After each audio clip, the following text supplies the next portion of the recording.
Everybody. Well, thanks everyone. We just wanted to provide an afternoon update as we continue to monitor the cyclone which is approaching the coast. This afternoon I just wanted you to hear operationally where we are heading with things and just to give you an update on some key issues. But Matt from the Bureau will continue to show the modelling that shows the system tracking towards the coast. The Acting Commissioner will talk about some of those logistics, but I also wanted you to hear from the Commissioner of the Queensland Fire Service, which is doing an almighty amount of work in pre-positioning, and Jake Alfred from the Reconstruction Authority is joining us because I want to stress to Queenslanders that whilst we are focused on the response, we are also preparing for the recovery. And it's important that if you do your bit, we can recover and we can recover strongly. And the things we are doing to put those systems in place will make all the difference. We've just had some fresh satellite modelling from the Bureau that has just arrived. The system is currently 240 kilometres east of Brisbane. It is continuing to move towards the coastline, and Matt from the Bureau will outline that. Again, that crossing window remains late Friday but into the early hours of Saturday morning, but we will continue to update you as that occurs. It remains a Category 2 cyclone, and with that comes some real challenges. And we spoke about those 4 challenges this morning: waves, wind, rainfall, flooding. A flood watch remains in place from the Mary River all the way down to the Gold Coast border, and I'm really urging people to make sure that they know the website, which we repeatedly talk about, and that's disaster.qld.gov.au. The system is starting to pack a bit of a punch, and we've got a few wind gusts that have been recorded. There was a wind gust which was recorded of 96 kilometres an hour at Cape Morton a little while ago, one at Double Island Point of 82 kilometres, and on the Gold Coast Seaway a recording of 80 kilometres an hour. Those winds will intensify, but it shows you that the system does continue to track towards the coast, and it continues to provide some challenges with the wind speeds. Rainfall in the last 24 hours, 184 millimetres at Upper Running Creek, 114 at Springbrook, and parts of the sunny coast got 77 mils. This system will provide a challenge across those 4 key areas, but if you do the preparation, it is a system that you will be able to handle. And we are doing the preparation to show Queenslanders how important it is that you do get ready. And I have to say, overwhelmingly, the response has been remarkable. And particularly in the last 24 hours, there has been a real awareness. And I do want to thank Queenslanders for the way that they have responded. And I know as a result of many people who have done our work for us in going to reach out to vulnerable people, to go and reach out to colleagues at work, to speak to neighbours, that has made all the difference. And some of the commentary that we're getting back suggests that this really has been a great effort across the board. Just a couple of operational things from me. There's been over 700 requests from SES for assistance. The vast majority of those around preparation around the home, particularly sandbagging. If you are vulnerable, if you are unable to assist yourself, 132 500 is the number for the SES, and they'll continue to do that work. Door knocking continues in those areas that have been identified by local government. And I'm talking about the storm tide area, but also some of those other low-lying parts.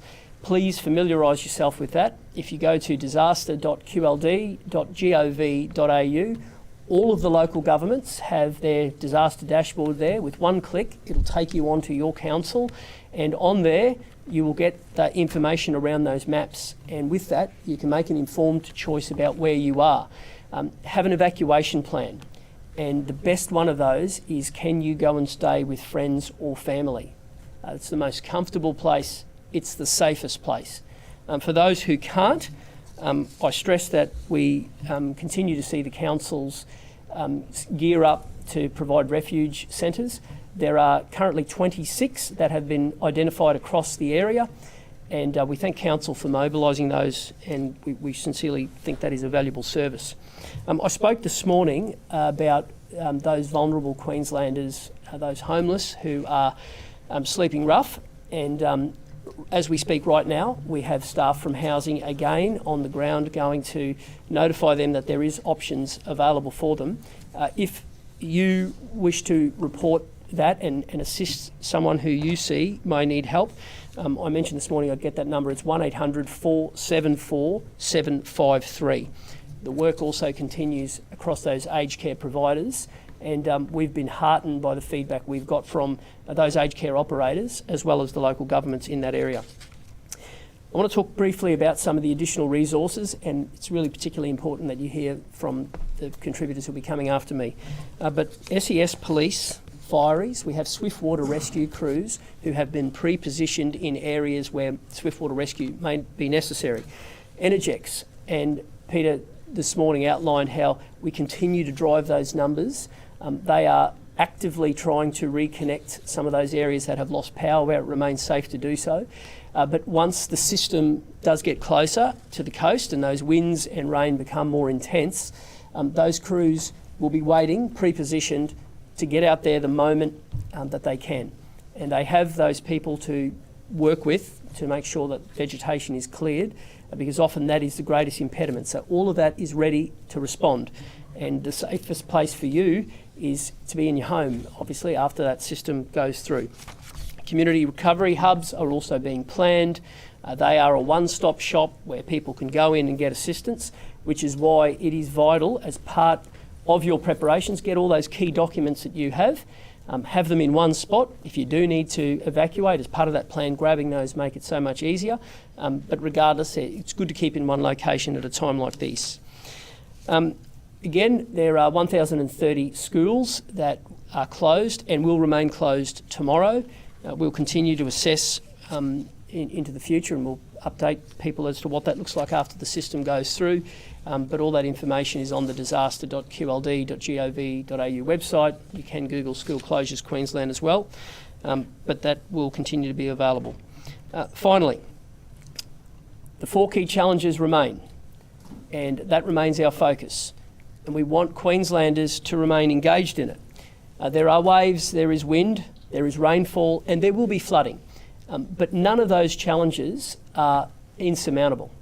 And I have every faith in the work that has been done to date. I have every faith in the capability of our team to respond. And I know how great Queenslanders are at recovering after events. I'm going to hand over to Matt. Go ahead, Matt. Thank you, Premier, and good afternoon. Tropical Cyclone Alfred remains a Category 2 system and is currently 240 kilometres east of Brisbane. It is moving west at around 7 kilometres per hour towards the southeast Queensland coast as we speak. We already covered the fact that TC Alfred moved quite erratically overnight last night, and that has delayed the forecast for it to move towards the coast. We're still expecting the centre of the system to cross the Bay Islands very late on Sunday or in the early hours of Saturday morning, and then push across the bay and into the mainland areas during Saturday, with the most likely track for the system moving between the Sunshine Coast and the Gold Coast. The system is expected to impact the outer edge of the Bay Islands as a Category 2 system, with average winds near the centre of around 95 kilometres per hour and gusts possibly reaching up to as much as 150 kilometres per hour. And again, these will be concentrated around the southern flank of the system. A tropical cyclone warning remains in place from Double Island Point to south of the Queensland-New South Wales border, and coastal hazards for large waves and abnormally high tides, as well as severe weather, which covers off on the heavy to locally intense rainfall, are also current. I'll work through a few of the impacts. We have already seen damaging wind gusts on those exposed coastal locations, with the outer Moreton Bay area receiving gusts above 90 kilometres per hour, which is the sort of damaging wind threshold that we use. Those winds are expected to continue increasing as we move through today, and then continue increasing through Friday as well. The potential for destructive winds, so those gusts up to 150 kilometres per hour, are expected on those exposed coastal locations as Tropical Cyclone Alfred approaches and crosses those Bay Islands late on Friday and through Saturday. Large swells and powerful waves have been observed along the Queensland coast for several days now, and we are seeing inundation and extreme wave heights. We've recorded waves of 12.3 metres off the Gold Coast So those extreme waves are causing hazards to the coastal areas. TC Alfred is also expected to produce a significant storm surge around the southern side of the system. This means that as the system crosses, sea levels may be 0.5 to 1 metre above the normal highest tide. And in fact, the really exposed locations around the Gold Coast and the Redlands Southern Bay area, it is possible to see storm surges up to 1.5 metres. We're starting to see some of the heavy rainfall push across the Gold Coast and then stretch up through the scenic rim along the Bay Islands and into Brisbane. On the current radar imagery, you can see the banding moving around the cyclone. Again, we expect that to continue through this evening and into Friday, with daily rainfall totals possible of 300 to 400 millimetres, stretching through Friday and into Saturday. This could mean event totals up to as much as 800 millimetres. This heavy to intense rainfall is expected to produce both flash and riverine flooding. And we do have flood watches current for minor to major flooding across the Mary River, the creeks and rivers of the Sunshine Coast and the Gold Coast, the upper and lower Brisbane River catchments, as well as the Logan Albert and the Condamine and McIntyre rivers. Tropical cyclone, as I said, remains a Category 2 system. It is moving slower than we expected, and it did move slower overnight last night. But I reiterate that it is still moving at 7 kilometres per hour towards the southeast Queensland coast, and we expect it to continue to do so. Those hazards around the wind, the rainfall, storm surge and flood risks remain, and we will see those pick up as the system approaches. The movement and the strength of Tropical Cyclone Alfred as it approaches the Bay Islands and then moves across towards Brisbane will be extremely complex. And the Bureau will continue to monitor the satellite imagery, the radar imagery, as well as that modelling information, and update our warnings very regularly. So I urge the community to stay up to date with those regularly updated warnings on the Bureau app and the Bureau webpage, and stay alert for that updated messaging from emergency services. Thanks.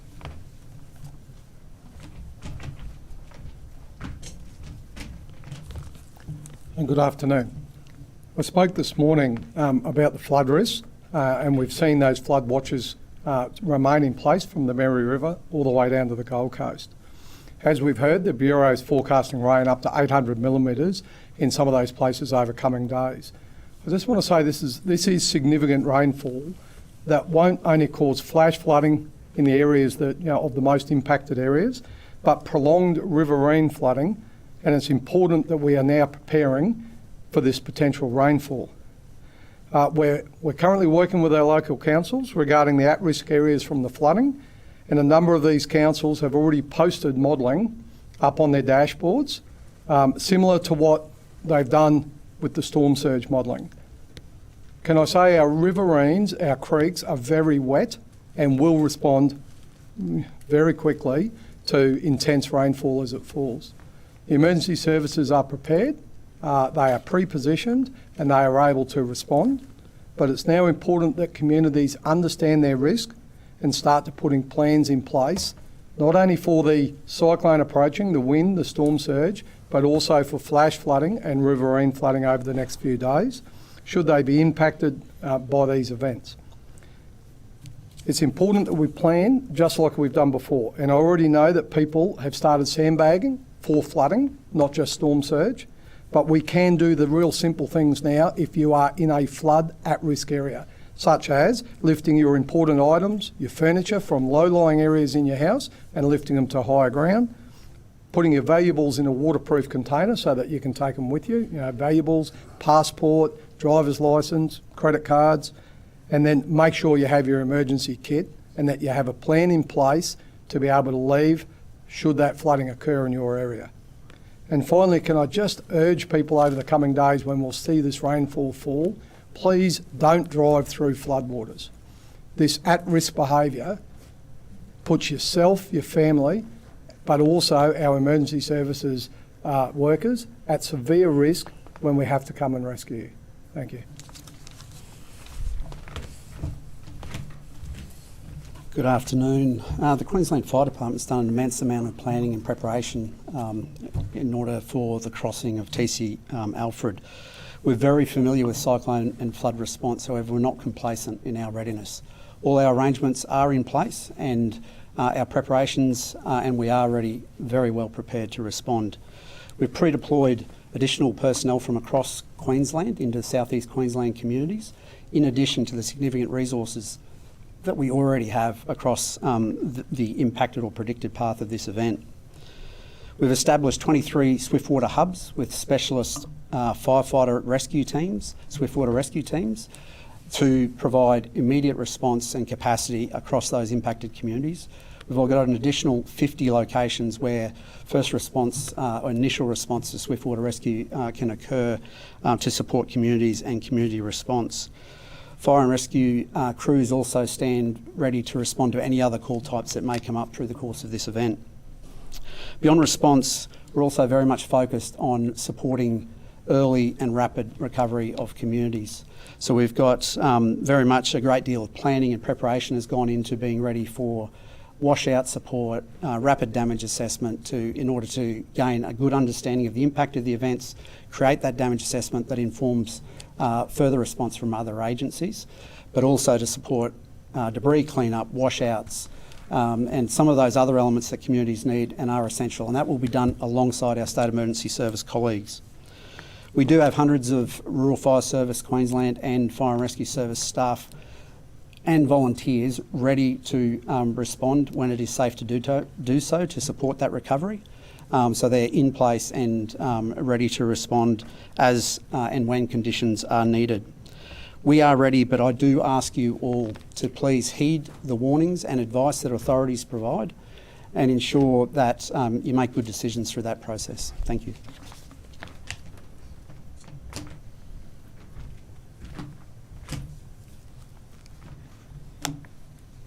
My name is Jake Elwood. I'm the Chief Executive Officer of the Queensland Reconstruction Authority. The Queensland Reconstruction Authority was formed in 2011 in the wake of Tropical Cyclone Yasi and the southeast Queensland floods, and has been supporting communities in recovery ever since. And I would say now that we are still very focused on making sure that the recovery with the northern flooding is going on. We are with communities all the way through the recovery process. It has been great to see the preparation that has gone on within the community, and I've got to say, having seen this time and time again, those that are prepared definitely bounce back better after an event. There is no doubt about it.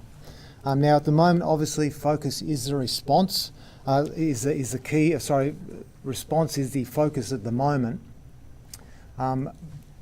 What will happen in time is that some communities will be in response, others will be in recovery. And so we are ready for that transition, and we'll make sure that there is no daylight between response and recovery. That is vitally important for the community. Now, in terms of recovery, the things that we look at, and I guess the process that we go through, the first is the cleanup. It's vital because families, individuals, they can't move on until things are cleaned up. And we saw wonderful efforts by the SES and the Queensland Fire Department to get that cleanup done so well in the north, and it will again happen here. And I note that we've already activated 12 councils from the Fraser Coast to the Gold Coast to make sure that we are ready for that cleanup. Then we undertake damage assessments to fully understand the damage, how many homes have been moderately, severely or have minor damage, so that we can support communities through the recovery process. Then there is the emergency works to make sure that roads or other things that have been damaged are functional and safe to use so that communities can move on. And then we get into the deeper reconstruction. And of course, as always, we make sure that we emerge from these stronger than when we went into it. The Queensland Reconstruction Authority is here for the long haul. We are side by side with community through the process that is recovery. For some it can be short, for some it can be longer, but we will be there side by side, step by step, every step of the way. Thanks, Jake, and thanks for the work of your team in North and Far North Queensland as well, mate. Time for a couple of questions. In terms of bridges, Hello, Alex. roads and things like that, Yeah. when do you think they might start being closed? There are two components. One is those assets that are owned by the private sector. They'll make their mind up. Assets like the Gateway Bridge, they do that based on when wind speeds reach a certain velocity. From our point of view, we'll do all we can to keep roads and bridges open as long as we possibly can, because we want emergency services and essential personnel to be able to still drive. Now, we also want the community to be sensible about it, and we'll give you all the information. And as the system gets closer, and as we clearly know, that system is heading in our direction, and it's expected to cross land somewhere into the early hours of Saturday, and we'll keep updating you as that information comes to hand. But we will do everything we can to keep people with the information as to when it is safe to be on the roads. And if you don't have to be driving, take the time to be at home and fortify your home. Anna. Council-run refuge centres are requiring ID for people who arrive there to sign in. Imagining it's a bit of a rush to get out of home. Do you support that? People will be turned away? Well, let's talk to the councils about it. We've got an afternoon hookup. Thanks for raising it. Look, I want anyone who needs help to get help, and it's an important time to do that, and I'll raise that this afternoon, so thank you. There's countless videos doing the rounds of people going out into these tidal surges and surfing big waves. What's your message for that? Well, we want people to stay safe, and so does your family. Your family wants you to stay safe as well. So, look, so often during these events, it can be, you can experience loss of life from people doing things that they otherwise wouldn't normally do. This is the time to be sensible. This is the time to do all you can to be with your loved ones and make plans and do the little things right. And we're just asking people just to be sensible in the way they conduct themselves. And the best way we can do that is explain the dangers and put forward the risks, and continue to do that. And we just really want to see people stay in one piece. We want to see people be safe. And there is no doubt there are challenges across all manner of everyone will experience some form if you're in that zone, whether it's wind, or whether it's waves, whether it's rain, whether it's flooding, or a combination of them. They're the challenges you've got to deal with. Don't go putting yourself in harm's way in the process. Parity with the SES calls. It was 1,300 requests at this morning's press conference for the past 24 hours. That 700 figure, is that new since that's this morning? today, yeah. So now 2,000 requests. Yeah, and look, I want to give great thanks, and we had Mark here from the SES this morning. They are, in many cases, they're people who volunteer to help their fellow humans, and they are really, really great Queenslanders. And I've been in disasters before where I've spoken to the SES volunteer, or indeed some of our emergency services, and I'll ask them, I'll say, oh, well, how's things going for you? And they'll say, oh yeah, my house has been flooded. And they're there helping other people. And nothing fills you more with a sense of pride and genuine admiration when you hear that. That happened to me just in Ingham just the other day. The fire officer who I spoke with, his house was in one of the lowest lying parts of the district, and he hadn't had a chance to do anything for him. He was helping others. And so we have to be grateful with that. But that shows you the kind of people who make up those organisations. Do you have any information about some sort of mass hoax text supposedly from Energex sent to people, and any sort of investigation around that? No, Alex, I haven't. We'll do everything we can to make sure that the information we provide is on time, factual and clear.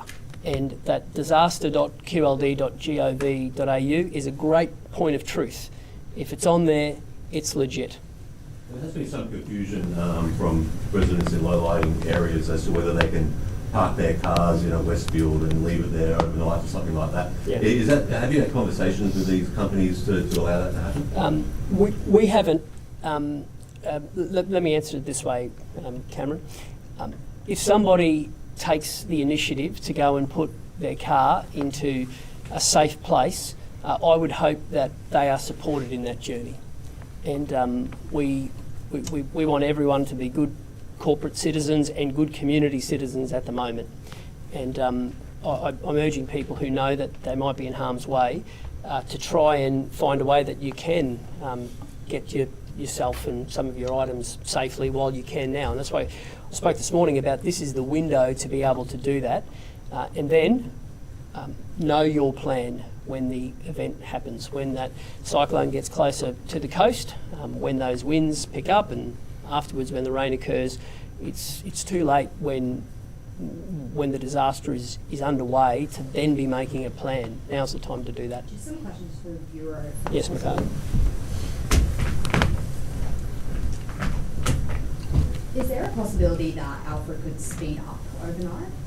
Very low probability that the system will increase in speed. What we've seen over the past 24 hours is that erratic movement, and in fact slightly slower. So that is the main concern, and you're watching really closely the current data to say, the movement at the moment is about 7 kilometres per hour, quite slow towards the west.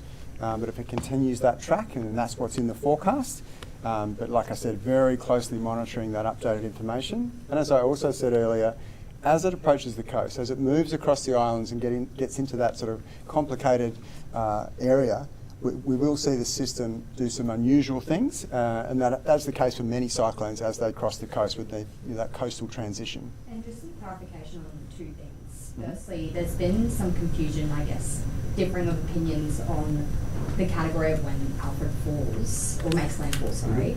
How certain are you that it will be Category 2 and not weaker or stronger? The current forecast has a Category 2 system. As it just gets to the outer islands off Moreton, it does start to decay. So the strength as it crosses the island is expected to be somewhere between that Category 1 and Category 2. It is too early to say exactly which side of that threshold it will fall, and it will likely weaken further as it crosses the bay through that sort of more complicated environment, as I said. And on rainfall, we've had up to that 800 mil kind of figure go around the past couple of days. Because it's slowed down, there's been a bit of confusion there of how it can be the same figure if it does linger as it crosses the coast. Could it be much larger than that? Sure. So the rainfall is in some sense driven by the strength of the system and how quickly it goes across the coast. And then there's a complicated interaction with the topography, for example, through the scenic rim and those areas. And we know that in these systems, there are certain point locations that get very high rainfall figures, and then some that don't see those. It can be highly variable in terms of rainfall. So the current warning talks about 250 to 400 millimetre daily totals. So if we think of that over 2 days and possibly more, then we may see up to 800 millimetres, and some point locations which may even get more than that. They won't be widespread, those really high values. It is the expectation at the moment. Can I ask fire? Just one quick. Sorry. There's a report of a boy who's miraculously survived being in a caravan. A tree fell on the caravan. You may or may not know about it, but does that give us an indication of the various different risks that people are going to be under over the coming days that you'll have to deal with? Yeah, look, as I mentioned earlier, the department is very much prepared to respond to any of those call types, but it is an indicator of the threat that is posed to the community. So whether it's wind, whether it's floodwater, storm surge, all of those impacts are real, and people need to take heed of those and make appropriate decisions and put themselves in the right place to do and manage through the crossing. Thanks, guys.